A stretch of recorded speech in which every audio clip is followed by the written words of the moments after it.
Hey my dear listeners, कैसे हैं आप सब लोग। आई होप आप सब अच्छे होंगे और आपको हमारी स्टोरी पसंद भी आ रही है।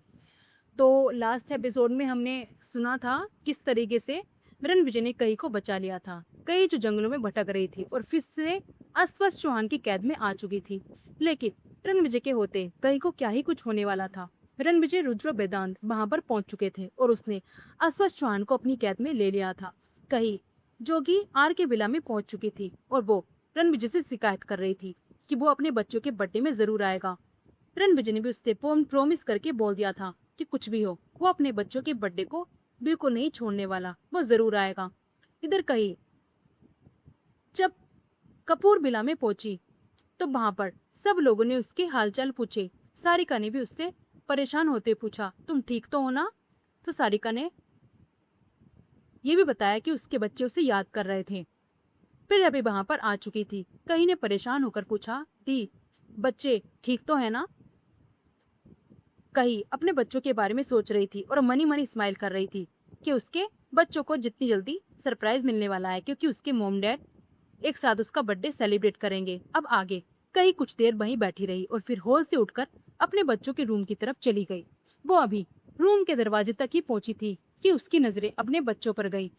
वैसे तो दोनों ही अपने खिलौनों से खेल रहे थे, लेकिन दोनों के ही चेहरे पर एक उदासी नजर आ रही थी, जैसे वो बेमन से अपने खिलौनों के साथ खेल रहे हों। अपने बच्चों को देखकर कहीं को वो पल याद आ गया जब जंगल में कहीं कुछ पलों के लिए ऐसा लगा कि वो कभी भी अपने बच्चों को दोबारा देख नहीं पाएगी। शायद उससे पहले ही वो कहीं ने आगे बढ़कर अपने दोनों बच्चों को अपने आगोश में ले लिया। अपनी माँ को अपने सामने देखकर दोनों बच्चे खुशी से चहकते उसकी गोद में चढ़ गए। मम्मा, आप आ गए। आप कहाँ गए थे मम्मा? हम आपको बहुत मिस कर रहे थे। डैड भी हमें छोड़कर चले गए। आप भी हमें बिना बताए छोड़कर चली गईं। कहते दोनों ही बच्चों ने अपनी छोटी छोटी बाहें कहीं के गले में डाल दी और उसे कसकर पकड़ लिया। कहीं ने भी अपने दोनों बच्चों को अपने सीने से लगा लिया और उसकी आंखों से आंसू बहने लगे। अपने बच्चों को गले लगाकर कहीं ने मनी मन कहा, सॉरी मेरे बच्चों, तुम्हें अपने मम्मा और डैड की वजह से काफी कुछ बर्दाश्त करना पड़ रहा है। तुम भी इन सब में सरवाइव कर रहे हो। सॉरी बच्चों, बस कुछ दिन, उसके बाद तुम्हारे मम्मा और डैड दोनों ही तुम्हारे साथ होंगे बहुत ही जल्द। वो दिन भी आने वाला है जिसका तुम दोनों बड़ी बेसब्री से इंतजार कर रहे थे। बहुत ही जल्द तुम्हारे डैड तुम्हारे पास लौटकर आ जाएंगे, वो भी हमेशा हमेशा के लिए। फिर हम सब एक हैप्पी फैमिली की तरह एक साथ रहेंगे, पहले की तरह। वहीं अपने मेंशन में रणविजय अपने लैपटॉप पर अपनी फैमिली को लाइव देख रहा था, जिसे देखकर उसके होठों पर प्यारी सी स्माइल थी। उसने धीरे से कहा, हाँ मेरे बच्चों, बहुत जल्द तुम्हारे मोम डैड तुम्हारे पास होंगे। फिर उसके बाद में कभी तुम लोगों से दूर नहीं जाऊंगा, हमेशा तुम्हारे साथ रहूंगा। रणविजय कुछ देर तक अपनी फैमिली को देखता रहा। उसके बाद उसे लैपटॉप बंद कर दिया और फिर बालकनी की तरफ चला गया। रेलिंग से दोनों हाथ टिकाए आसमान की तरफ देखते हुए किसी गहरी सोच में गुम था। उसकी आंखें इस वक्त ऐसी लग रही थी जैसे उसने अपनी इन आंखों में कई तरह के राज समेटे हुए थे।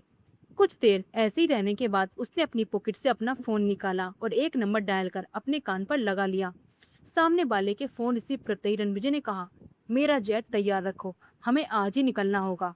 कहकर रणविजय ने अपना फोन अपनी पॉकेट में रख लिया और वापस आसमान की तरफ देखते हुए बोला, वक्त आ गया है किसी को उसकी औकात दिखाने का। मेरी चुप्पी को मेरी कमजोरी समझ बैठा था, अब वक्त आ गया है उसे ये समझाने का कि जंगल में सिर्फ एक ही शेर होता है। इस बार एक ही बार होगा और सब कुछ खत्म। कहते ही रणविजय की आंखों के भाव बहुत ज्यादा डेंजरस हो गए थे। वहीं उसके होठों पर एक शैतानी स्माइल भी थी, जिसे देखकर लग रहा था उसके इरादे बहुत ही खतरनाक होने वाले हैं। खेल तो बहुत खेल लिया डेमिन, अब अंजाम के लिए तैयार रहना। कहने के साथ ही वो तिरछा मुस्कुरा दिया। इधर रात का वक्त कपूर मेंशन के गार्डन में वेदांत हाथ बांधे कहीं की डांट खा रहा था। वहीं कहीं गुस्से से उसके ऊपर चिल्लाए जा रही थी, वेदांत तुम मेरे साथ ऐसा कैसे कर सकते हो? तुम और जीजू सब जानते थे ना रणविजय जिंदा है, कुछ नहीं हुआ उन्हें। लेकिन पहले दिन से तुम मुझसे झूठ बोलते आए। तुम तो मेरे बहुत अच्छे दोस्त थे ना। क्या तुम मेरी तरफ मेरे दुख को, मेरी तकलीफ को नजर नहीं कर पाए? कितना कुछ बर्दाश्त करना पड़ा मुझे मेरे रणविजय के बिना। तुमने भी आखिरकार अपने भाई से अपना रिश्ता निभाया ना, मेरी दोस्ती को भूल गए ना। तो वेदांत ने कही को समझाते हुए कहा, कही प्लीज शांत हो जाओ, मैं समझ रहा हूँ। वेदांत अपनी बात पूरी कर पाता उससे पहले ही कही बोली, समझ रहे होते तो इतने दिन चुप नहीं रहते? सच जानते हुए भी तुमने मुझसे कुछ नहीं कहा, कहकर कहीं ने अपना मुंह दूसरी तरफ फेर लिया और अपना हाथ बांधकर मुंह फुलाकर खड़ी हो गई। वेदांत ने गहरी सांस ली और फही कही के आकर आके खड़ा हो गया। अब यार ऐसे तुम मुंह फुलाकर मत खड़ी रहो। कही ने वेदांत को घूर कर देखा और कहा, मैं सिर्फ तुमसे नाराज नहीं रहूंगी, तुम्हें अच्छी खासी सजा भी दिलवाऊंगी, वो भी प्रिया के हाथों। एक बार तुम लोगों को ये मिशन पूरा हो जाए, फिर मैं प्रिया को सारी सच्चाई बता दूंगी और उसे ये भी कहूंगी कि छोड़ना मत अपने पति को, उसे अच्छे से सबक सिखाना। हाँ। तो वेदांत ने हैरानी से अपनी आंखें बड़ी करते हुए कहा, तुम प्रिया को सब सच बताओगी यार? तुम खुद मुझे सजा दे दो ना, प्रिया को मत बताना। इस वक्त वो जंगली बिल्ली की तरह हमेशा मुझ पर भड़कती रहती है। अगर तुमने बता दिया तो पता नहीं क्या करेगी मेरा। सोचते हुए वेदांत के सिर घूमने लगा था। तो कहीं ने अपनी भौं चढ़ाते हुए कहा, क्योंकि तुम इसी के लायक हो, और जहां तक बात नहीं रणविजय की, तो रणविजय को भी सजा जरूर मिलेगी, क्योंकि जितना मैं आंसू बहाई हुई ना उनके लिए, जितना मेरे बच्चों ने उन्हें याद किया है, गिन गिन कर बदला लूंगी उनसे। और हाँ, रुद्र जीजू को तो मैं छोड़ूंगी नहीं, सारिका दी को भी सब बता दूंगी। कही कि ये बचकानी धमकियां सुनकर वेदांत को जहां उस पर हंसी आ रही थी, फिर भी वो अपनी हंसी कंट्रोल कर रहा था, क्योंकि उसे पता था अगर इस वक्त को कही के सामने हंस दिया तो कही इस बात का बतंगड़ बना देगी और उसके पीछे हाथ धोकर पड़ जाएगी। तो वेदांत ने अपने दोनों कान पकड़े और कहा, सॉरी, अब मैं नहीं करूंगा कुछ भी ऐसा वैसा, मेरी मजबूरी थी समझो। तुम प्लीज प्रिया को कुछ मत बताना, तुम कुछ चाहे तो मर्जी हो, मुझे सजा दे दो। तो कहीं ने एक नजर वेदांत को घूर कर देखा और कहा, ठीक है, अब दोनों भाइयों को मैं ही सजा दूंगी, पर एक बात, अपने भाई को भी समझा देना, चाहे वो इस दुनिया का कितना भी बड़ा डॉन हो, पर उस पर राज तो उसकी बेबी का ही चलेगा। कहकर कही वहां से चली गई। वही वेदांत ने अपना सिर नामे हिलाकर कहा, रणविजय खुद तो फंसा, मुझे भी साथ में फंसा लिया। वैसे कई का गुस्सा करना भी अपनी जगह जायज है, बेचारी ने बहुत कुछ बर्दाश्त किया था। फिर एक गहरी सांस लेकर, इन सब में बस इसी बात का डर मुझे हमेशा लगता था रणविजय, क्योंकि मैं जानता था कि तू जिस मुकाम पर है उसकी कीमत कहीं को भी चुकानी पड़ेगी, और आज वही सब हो रहा है। तेरे बीबी और बच्चों को तेरे उस रुतबे की कीमत चुकानी पड़ रही है। तभी वेदांत का फोन रिंग करने लगा। उसने अपने फोन की स्क्रीन को देखा तो रुद्र का नंबर फ्लैश हो रहा था। उसने तिरछी मुस्कुराहट के साथ फोन रिसीव करके अपने कान पे लगाया तो सामने से रुद्र ने कहा, आर के बिला पहुंचो, जरूरी बात करनी है। वेदांत ने सिर्फ इतना कहा, ठीक है, मैं आधे घंटे में पहुंच रहा हूँ। कहकर वेदांत ने अपना फोन डिस्कनेक्ट कर अपनी पॉकेट में रख लिया और एक नजर उस तरफ देखा जहाँ से कहीं अंदर गई है, और फिर मन ही मन बोला, तो मैं लोगों को भी बताता हूँ, कहीं की धमकी। फिर वेदांत पार्किंग एरिया की तरफ बढ़ गया। इधर दूसरी तरफ कैलिफोर्निया के घने जंगलों के बीचों बीच बने बड़े से मेंशन में, ये मेंशन एक पहाड़ी पर बना हुआ था। अकेला ही मेंशन था जिसके चारों तरफ सिर्फ घना जंगल ही था, और इस घने जंगल में एक से एक खतरनाक जानवर रहते थे। इसी मेंशन के हॉल में एक आदमी मुंह पर मास्क लगाए गुस्से से सामने खड़े आदमी को घूर रहा था। वो गुस्से से अपनी खतरनाक आवाज में बोला, अस्वस्थ पकड़ा गया, कहा था उसे, उसका ओवर कॉन्फिडेंस उसे ले डूबेगा। पर मुझे ये समझ नहीं आ रहा कि रणविजय तो इस दुनिया में है नहीं, तो फिर कौन इतना पावरफुल इंसान पैदा हो गया जो अब सीधा सीधा डीमन से मुकाबला कर रहा है। एक तरफ पहले ही मेरा दिमाग खराब है कि रणविजय इस दुनिया में नहीं है, उसके बावजूद भी कोई तो है जो मुझे अंडरवर्ल्ड किंग बनने से रोक रहा है। पर कौन, कौन है वो जो पीछे से वार करके मेरे धंधों को तबाह किया जा रहा है? कौन है? और तुम लोग हो और इस बात का पता नहीं लगा पा रहे हो? तो एक आदमी डरते बोला, बॉस, हम काफी कोशिश कर रहे हैं लेकिन हमें समझ नहीं आ रहा कि वो इंसान हमारे सामने क्यों नहीं आ रहा है। हमने उसकी इन्फॉर्मेशन निकलवाने की बहुत कोशिश की, यहाँ तक कि जिन जिन आदमियों को हमने इस काम के लिए भेजा, दूसरे ही दिन उनकी लाशें हमारे अड्डों पर भिजवा दी गई थी। वो आदमी बहुत ही खतरनाक है, मुझे लगता है कि उससे पंगा लेना हम सबके लिए सही नहीं है। उस आदमी का इतना ही बोलना था कि सामने बैठे इंसान ने अपनी गन उसकी तरफ पॉइंट करते हुए सीधा उसके माथे पर गोली दाग दी, जिससे के साथ ही वो आदमी बेसुध होकर फर्श पर जा गिरा। उस आदमी की हालत देखकर बाकी के चार आदमी डर से कांपने लगे। वहीं सामने बैठा हुआ इंसान अजीब सी खतरनाक आवाज में बोला, मेरे सामने ही खड़े होकर मेरे ही दुश्मन की तरफदारी किए जा रहे हो? अगर तुम्हें उसी के गीत गाने थे तो फिर मैंने तुम्हें अपने काम पर क्यों रखा? मुझे ऐसे नाकारा लोगों की जरूरत नहीं है। फिर उसने उन चारों आदमी की तरफ देखा, और तुम लोग 24 घंटे हैं तुम्हारे पास, मेरे पास उनकी इन्फॉर्मेशन लेकर आओ, वरना तुम्हारा हाल इससे भी बुरा होगा। वो चारों आदमी अपना सिर झुकाकर एक साथ बोले, यस बॉस, हम पूरी कोशिश करेंगे कि 24 घंटे होने से पहले ही उस आदमी की इन्फॉर्मेशन आप तक ले आए। तो सामने बैठे इंसान ने कहा, गुड, अब दफा हो जाओ यहाँ से। चेयर पर बैठा हुआ आदमी कोई और नहीं, डीमन था, जो इस वक्त गुस्से से बौखलाया हुआ था, क्योंकि अस्तव्यस्त की तरह रणविजय ने भी इसकी भी अच्छी खासी लंका लगा रखी थी। उसे समझ नहीं आ रहा था क्या आखिर उसका हो क्या रहा है। उसके साथ जो कुछ भी हो रहा था, उसे समझ नहीं आ रहा था कि उसका अभी नया दुश्मन कौन आ गया। इधर दूसरी तरफ आर के बिला के सीक्रेट रूम में वेदांत वहां पर रखे एक से बढ़कर एक खतरनाक वेपन्स को देख रहा था। वही रुद्र एक फाइल में रखे डॉक्यूमेंट को चेक करते हुए रणविजय से बोला, रणविजय, मेरे ख्याल से मुझे भी तुम्हारे साथ चलना चाहिए, यहाँ वेदांत है सब कुछ संभालने के लिए। तो वेदांत ने भी रुद्र की बात का समर्थन करते हुए कहा, रणविजय, रुद्र सही कह रहा है, तुम वहां अकेले मत जाओ। इस बार खतरा बहुत बड़ा है और डीमन हमारे उन छोटे मोटे दुश्मनों की तरह नहीं है जिससे तुम अकेले में ही निपट लोगे। वो हमारे सबसे बड़े दुश्मन की कैटेगरी में आता है और सबसे खतरनाक भी। वैसे भी वो तुम्हारी जान का दुश्मन भी बना हुआ है। रणविजय जो टैब में कुछ देख रहा था, उसने वेदांत की तरफ देखा और कहा, नहीं वेदांत, यहाँ भी हमारे लिए खतरा अभी भी कम नहीं है। तुम्हें पता है कि वो लोग हमारी फैमिली को सबसे पहले टारगेट करेंगे। अगर हमारा पूरा ध्यान उसकी तरफ ही रहेगा तो वो अपनी फैमिली को सेफ्टी का हम कैसे कर पाएंगे। तुम दोनों को यहीं पर रहना होगा। तो इस बार वेदांत ने थोड़ा फ्रस्ट्रेट होते हुए कहा, रणविजय, तुम एक बार में कोई बात मान नहीं सकते हो क्या? तुम ये भी तो सोचो कि हम लोग अकेले नहीं हैं, हमारी फैमिली भी है हमारे पीछे और हमारी सेफ्टी भी बहुत जरूरी है। मैं तुम्हें वहां अकेले नहीं जाने दे सकता। रणविजय ने कुछ सोचते हुए कहा, वेदांत, तुम इतनी जिद्दी क्यों कर रहे हो? पहले तो तुमने ऐसी जिद नहीं की थी। तो वेदांत ने जो हाथ में गन पकड़ी हुई थी उसे वापस रखते हुए कहा, तुम्हारी बीबी बहुत भड़की हुई है मुझ पर। रणविजय, अच्छी खासी डांट खाकर आया हूं मैं उससे। वेदांत की बात सुनकर रणविजय और रुद्र दोनों ने उसे अजीब नजरों से देखा। तो वेदांत ने अपनी बात एक्सप्लेन करते हुए कहा, सच में कहीं बहुत ज्यादा भड़की हुई है कि मैं उसका दोस्त होने के बावजूद मैंने उसे सच्चाई क्यों नहीं बताई। उसने साफ साफ वार्निंग दी है कि एक बार हमारा मिशन कंप्लीट हो जाए तो वो हम दोनों की अच्छे से लंका लगाएगी। रणविजय ने स्माइल करते हुए अपना सिर नाम में हिलाया और बाबा स्टैब की तरफ देखते हुए कहा, तुम कहीं की धमकी से डर रहे हो वेदांत? तो वेदांत ने कहा, यार, वो मेरी दोस्त भी है और कहीं ना कहीं मुझे भी गिल्ट फील होता है। जब मैं उसे इतना परेशान देखता था, एक दो बार तो मेरा मन हुआ कि मैं उसे सच बता दूं, लेकिन तुम भी जानते हो कि ऐसा पॉसिबल नहीं था। तो रुद्र ने वेदांत की हंसी उड़ाते कहा, वेदांत, इतना बड़ा डोन कहीं की धमकी से डर रहा है?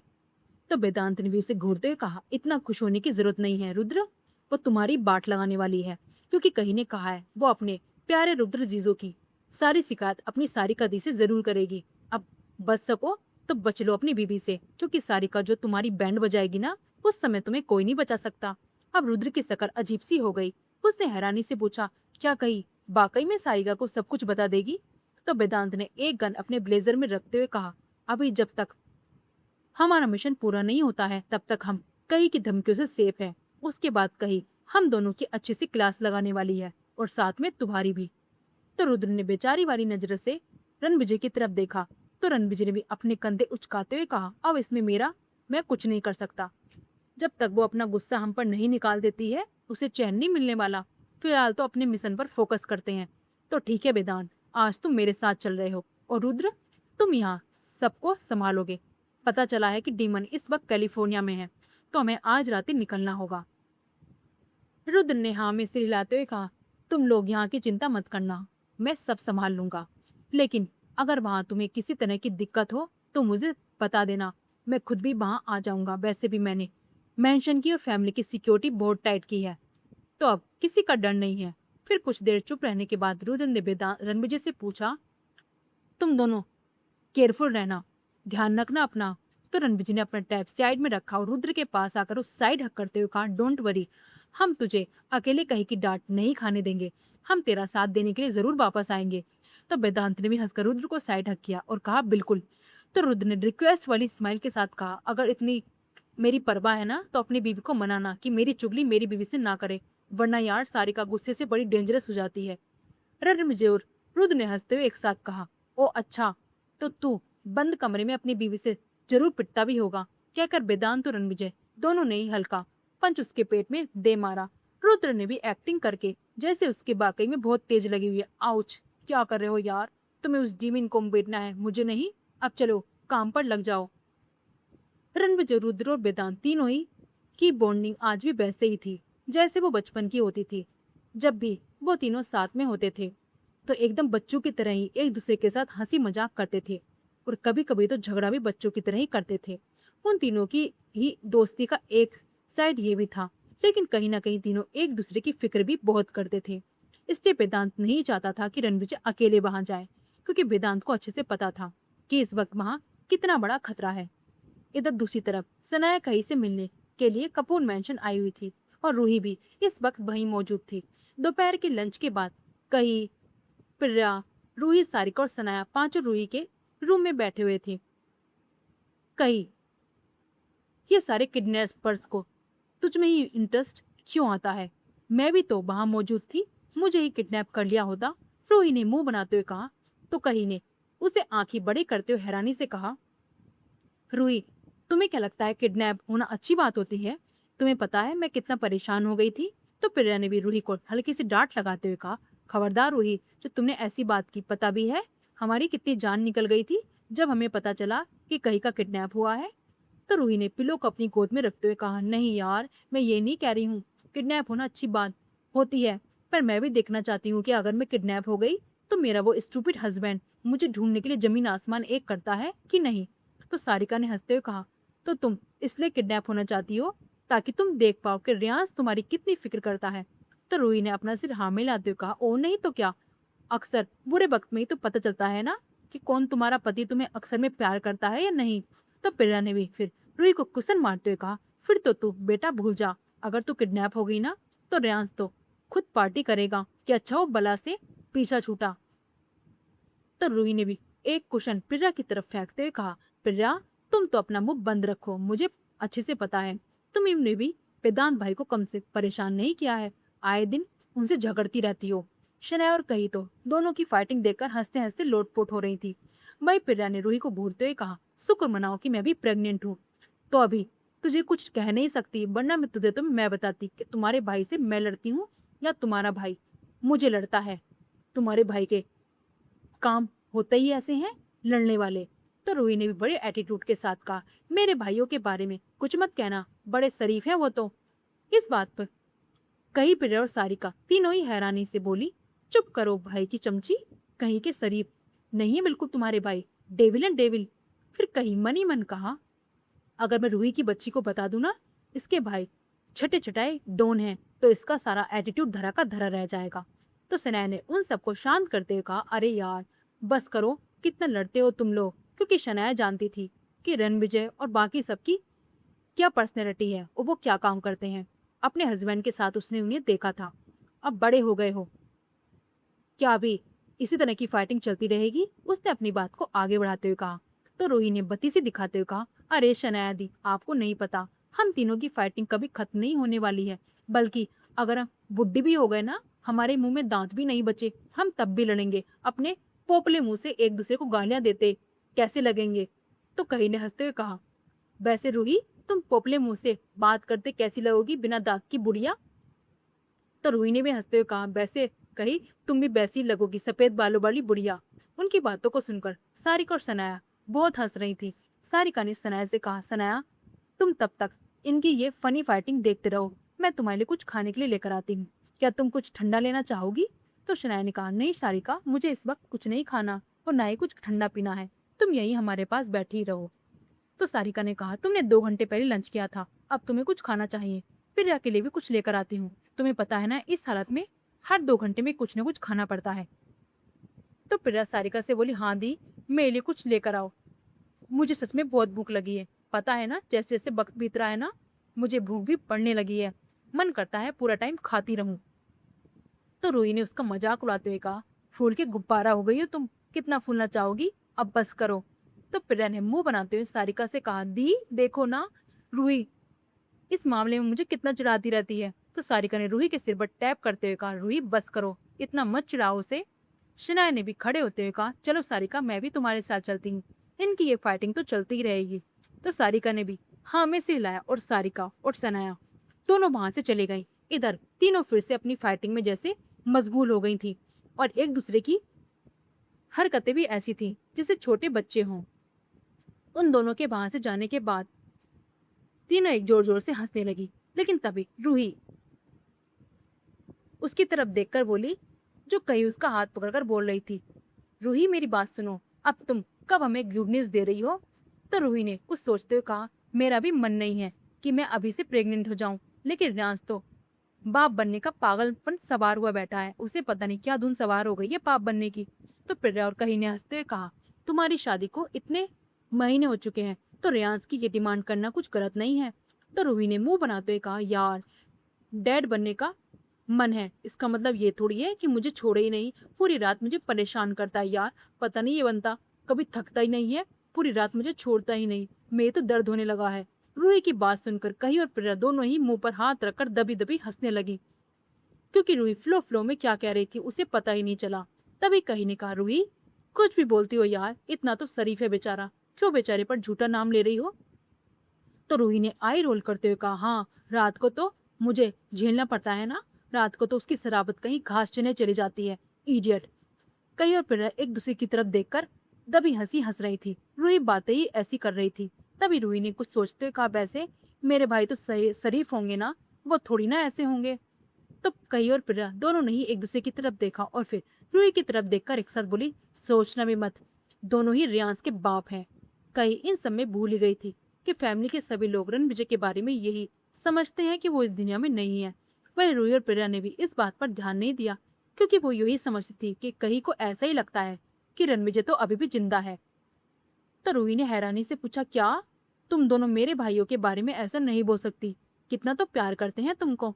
तो प्रिया ने अपने कंधे झुकाते हुए कहा, प्यार करते हैं? तभी तो यार, मुझे तो लगता है ये सारे मर्द एक जैसी होते हैं। तो कहीं ने भी प्रिया की हाँ में हाँ मिलाते हुए कहा, सही कह रही हो प्रिया, ये सब एक जैसे ही होते हैं, शक्ल से तो सभी शरीफ लगते हैं और दुनिया के सामने तो ऐसे जताते हैं कि शराफत की दुकान खोल रखी हो इन्होंने, लेकिन उनकी बीबियां ही जानती हैं कि वाकई में ये कैसे हैं। तो रूही ने एक गहरी सांस लेते हुए कहा, अच्छा लगा जानकर, मैं अकेली नहीं हूँ, मेरी दोनों दोस्ती भी इसी सिचुएशन से गुजर रही हैं। तो कहीं ने अजीब सी फेस बनाते हुए बोला, अच्छा लग रहा है हमारी सिचुएशन जानकर, तुम्हें अच्छा कैसे लग सकता है रूही? तो रूही ने बत्ती सी दिखाते हुए कहा, वो क्या है ना, अगर हम किसी मुसीबत में होते हैं तो हमें ये सोचकर बड़ा दुख होता है कि वो मुसीबत अकेले हम झेल रहे हैं, लेकिन जब अपने आसपास और लोगों को इसी मुसीबत में फंसे हुए देखते हैं तो मन ही मन एक तसल्ली होती है कि हम भी अकेले नहीं हैं जो ये सब झेल रहे हैं, और लोग भी ऐसे ही मुसीबत झेल रहे हैं। तो बस इसी से मुझे मोटिवेशन मिलता है। रूही की बात सुनकर प्रिया और कहीं ने एक दूसरे की तरफ देखा और फिर दोनों ही क्वेश्चन उठाकर उसे पीटना शुरू कर दिया। रूही, तू और तेरी फिलोसफी हमारी समझ के बाहर है, अब तो मन कर रहा है तुझे हम ही किडनैप कर ले। फिर प्रिया ने उसे क्वेश्चन मारते हुए कहा, अरे किडनैप तो कर ले, उल्टा रियांश हमें थैंक यू बोलेगा, और क्या अच्छा हुआ इसी मुसीबत को हमने किडनैप कर लिया। रूही अपने दोनों हाथ ऊपर करके खुद को बचाने की कोशिश करते बोली, अरे बस करो यार, तुम्हारी दोस्त हूँ, तुम्हें मेरा साथ देना चाहिए ना कि उस रियांश का, भूल जाती हो क्या तुम लोग? अभी प्रिया और कही दोनों रूही को पीट ही रही थी कि तभी वहां पर बच्चे भी आ गए। उन्होंने जब देखा कि उनकी रूही बुआ को इस तरीके से पीटा जा रहा है तो वो तीनों भी बेड पर चढ़ गए और अपनी रूहा बुआ को बचाने के लिए उन्हें अच्छे से हक कर लिया और कहा, मम्मा हमारी बुआ को मत मारो, हमारी बुआ बहुत अच्छी है। वही आयु भी अपनी रूही बुआ को बचाव करते हुए बोला, मासी ऐसा मत मारो ना, मेरी बुआ है, मेरी बुआ बहुत अच्छी है ना। तो प्रिया और कही ने कुशन वापस रख दिया और उन तीनों बच्चों को अपनी गोद में बैठाते हुए कहा, बेटा हम तुम्हारी बुआ को मार नहीं रहे हैं, तुम्हारी बुआ हमारी दोस्त भी तो है ना, तो दोस्तों में ऐसी वाली फाइटिंग होती रहती है। तो हीर ने भी अपनी माँ की तरफ देखते हुए कहा, हाँ मम्मा आप सही कह रहे हो, ऐसी फाइटिंग तो होती है, मैं तो रोज अपने स्कूल में ऐसी वाली फाइटिंग करती रहती हूँ। आपको पता है मैंने तो कल एक लड़की को धक्का भी दे दिया था और उसके कपड़े मिट्टी में गंदे हो गए थे, फिर वो मुझे मारने के लिए पीछे पीछे भाग रही थी। वो हाँ हंसते हुए क्लैपिंग कर करके सारी बातें बता रही थी और बोली, और मैं जाकर टीचर के पीछे छुप गई। बेचारी हीर फिलो फिलो में अपनी शरारतें अपनी माँ को बता रही थी, वो भी खुशी से क्लैपिंग कर करके।